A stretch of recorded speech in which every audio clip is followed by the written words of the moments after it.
Welcome back to the coolest money sense. We have 5 strategic or key levels in personal finance in wealth creation. At the bottom, we have a financial crisis level at which you have no income at all and you are depending on other people. The second level is a level of financial instability, which is a level of dependency. You are depending on small loans for personal consumption or to finance your lifestyle budget.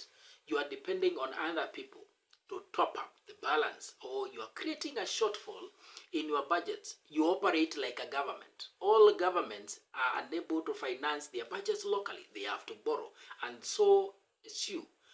Your living expenses, you have to borrow to bridge a gap between the revenues or what you are able to generate as an income and your lifestyle. Then there is a third important level, which is the foundation of your financial freedom, and that is financial stability. A level at which all your bills are catered by your own incomes. And these bills are in the widest scope you can think. You are able to include everything, including your entertainment, black tax, and any expense that you have chosen yourself to undertake. You do not have debts. You are not borrowing to bridge any gap, revenue gaps in your budgets. And you are keeping money. You are deliberately living a lifestyle that is funded way less than what you consume, and you are keeping money. Whatever you keep, that is dependent on you. Then we have a fourth level, that is a level of financial independence. And that is a level characterized by accumulation of assets. Much of the incomes that you are funding your lifestyle and your aspiration, security, and legacy portfolios are coming from your assets and not employment. You have invested so much, diversified your investment, you have pulled up assets that are generating incomes that is so much that all your expenses are catered for. Then ultimately, the final level, which is a dream to everyone, that is the financial freedom level, where you no longer worry about money. Money is no longer an issue. And at that point, if you don't meet your financial freedom, then you should work enough to enjoy a financial wellness in your retirement. Welcome to today's video. We'll be looking at the necessary steps that you need to pursue after you have attained or established your financial stability in order to either enjoy your financial freedom or financial wellness. And food is the greatest risk to that financial freedom. We'll be back in 3 seconds break.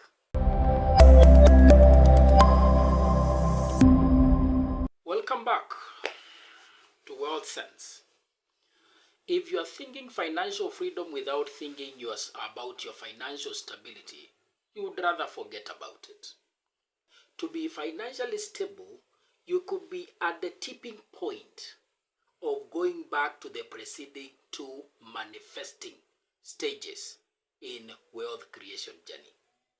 Or you can be way deep into financial stability such that events that happen, emergencies that crop up, do not throw you or topple you back to the previous 2 bad levels in wealth creation.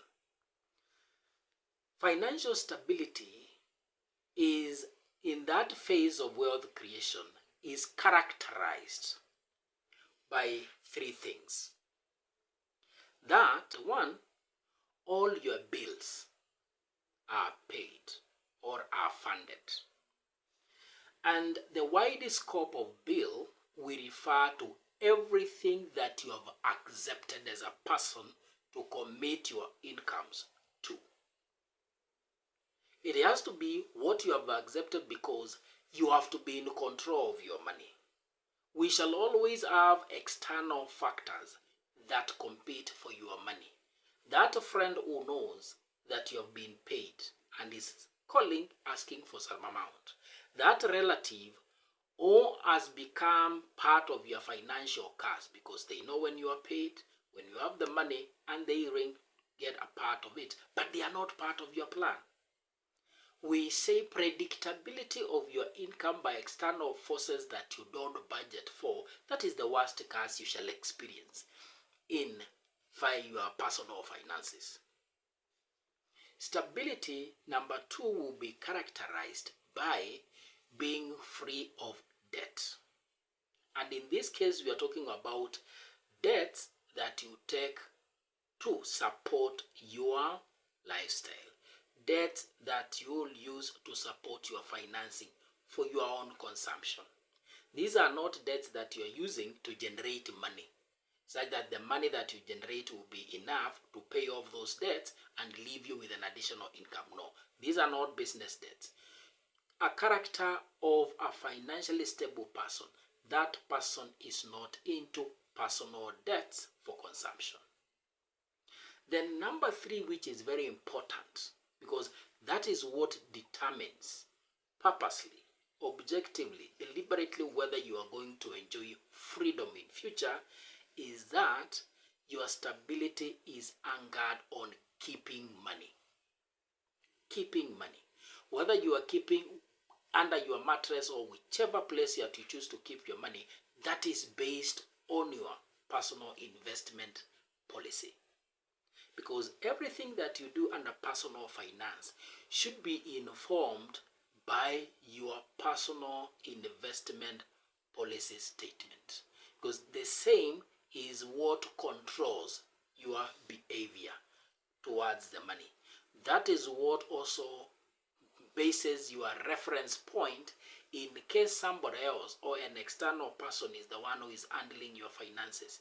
There has to be a policy, a personal investment policy between you and that external party, maybe a fund manager, in understanding how you would want your money to be invested and potentially the amount or type of risks that you would want to assume. Because in the event the external party investing on your behalf makes decisions outside that policy statement and you end up suffering a financial loss or investment losses, then you have a basis to blame them. The same will apply to you as an individual. In addressing your personal policy statement, you have to have those 3 items or attributes to ground your stability. Your bills are fully being paid. All bills that you have accepted, including that relative that you have chosen and decided to support, that is a bill. The much that you decide to be giving in support of other people, that is your bill. All bills are being paid. And number 2, that your savings, you are keeping money. Your savings are being funded. You haven't gone to investment. Savings are being funded. You are keeping money unspent. And the third one is that you are not in debt. That is the time you are financially stable. And that is the most important aspect in your financial life. Personal finance is being financially stable.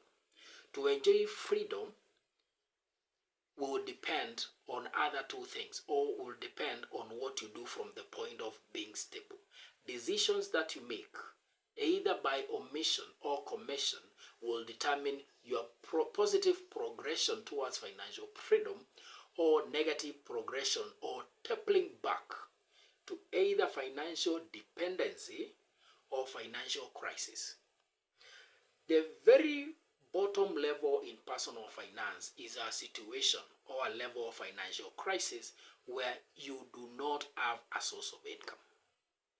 And at that point, you entirely depend on other people.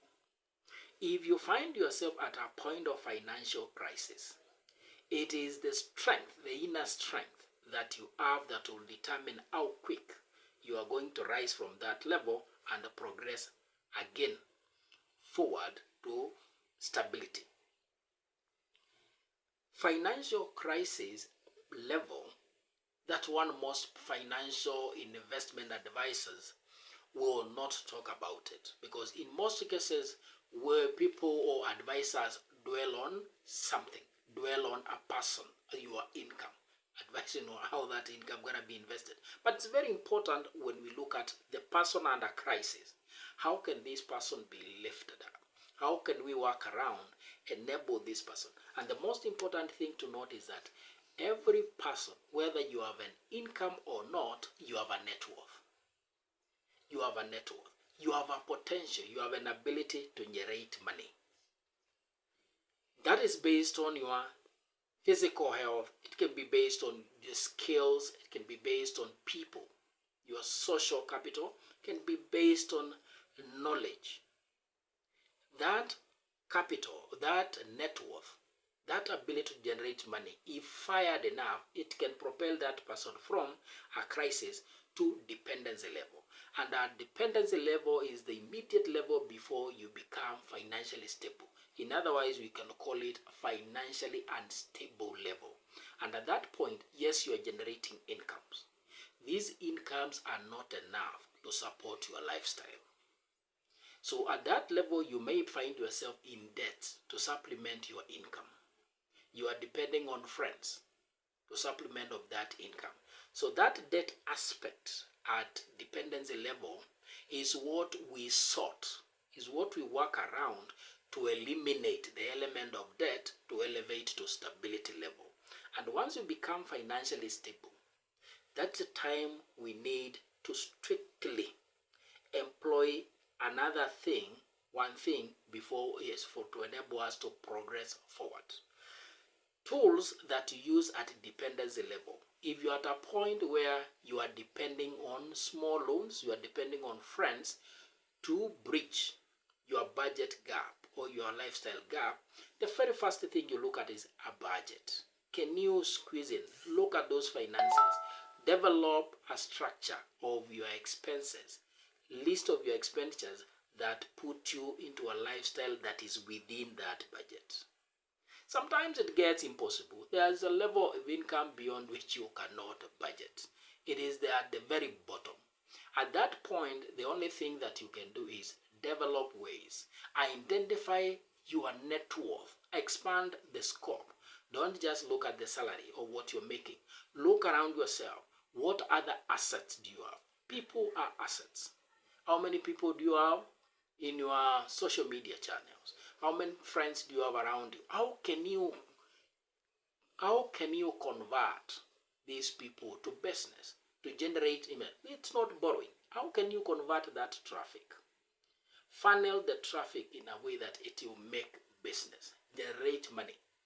What other skills, apart from the skill that you're using in employment, what else do you know, or what else can you do that can be applied to generate money? All those other aspects of your net asset can be employed to increase or expand your incomes, including the budget. The budget is a tool that primarily is employed to create income indirectly by relieving some of the unnecessary expenses that you could be incurring. Then once you are at a financially stable level, you have a decision to make. Because if you are the very near, your stability is near dependency, or you only one event away, one emergency away to topple back to dependency, you need to keep expanding your income so that you get deeper into financial stability, because you grow stable financially if you are generating incomes that enable you keep more money than you are spending. Over time, you will have amassed a fund that it can cushion you against most of events or emergencies happening that could otherwise throw you to dependency level. So the most important thing, once you have established your stability, financial stability, we are stressing about the stability level because it's the foundation, it's the most important level in your personal finance wealth creation journey. The next thing to do is develop a strategy. Develop a strategy. This strategy is what now you will apply on the money that you are keeping. so that this money will assist you in generating more money. You send a strategy that you will send this money out there to opportunities in which it will generate more money for you. And over a period of time that you have outlined in your strategy, the money that is generated by your money will together go out, you send it out there to make more money. And when money makes money, and the money made by that money keeps making more money, that's when we talk about compounding. Now, this strategy that you are making has to be based on one rule. In investing, we have a primary rule that you should never lose your money in investing. You should never lose your money in investing. Whether you are losing money via external factors or inherent factors within the investment vehicle that you're choosing, your investments must be monitored from time to time, sealing any loopholes or risks that may happen to cause a financial loss or investment loss. And sometimes in the event when you are using online platforms, the greatest risk that you expose to that investment is your mobile phone or your laptop. Exposure, external exposure for your passwords and the OTPs, any access by an authorized person that can tamper with passwords and OTP codes, reception, that is a great risk to the investment, because somebody else, if are able to access your platforms via your channels, then they can easily wipe out your capital that lies in those investment channels. Once you have developed a strategy, that strategy will drive you to the third stage or third important aspect, and that is financial security. And that was the main part of this video. Financial security, at that point, that is when now you start enjoying your money. That is the time you start enjoying passiveness of your money. That is the time you start enjoying food. Food is one of the major expenses in our expenditure lists. It's not housing, it's not accommodation, but food. Most people have endangered or exposed their financial stability, exposed their freedom through food. Kupiga sherehe. How we handle food determines or greatly affects our financial stability. How many times have you found yourself buying or indulging yourself into food or drinks, and you cannot buy the item that you have bought 3 times? Food has exposed many people's financial stability or put it at jeopardy. Food has destroyed many people's financial stability. It's because the moment we are able to have a balance, because in most cases, most people don't save, most people don't keep, they are left with a balance. The next thing we find ourselves doing is indulging without having that budget in our expenditure list. And in most cases, we indulge too much to destroy our. So food can destroy your financial freedom if you enjoy it at the wrong stage in your financial journey. At the point of stability, you need to have a strategy that uses money to make more money. And once you start enjoying that level of freedom, once you are at a point of security, that is when you start enjoying food. Enjoying food early enough in the early stages of your financial freedom journey, that is one of the greatest ways to jeopardize your financial freedom. Thank you for watching.